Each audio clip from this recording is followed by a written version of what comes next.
Okay, so the next part of the urinalysis we're going to perform is the dipstick.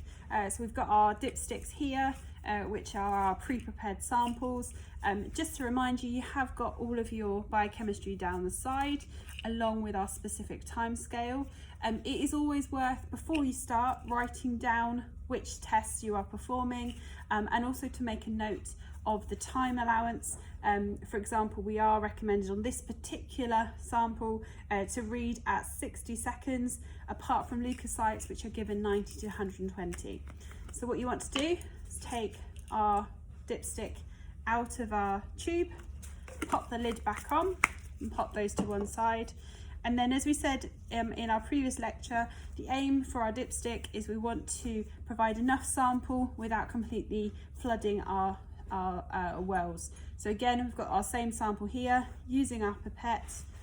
Just spin it around so you guys can see. We're just going to add a drop of urine onto each of our little squares. Some of them you will get an instant colour change. Take your time, precision is important.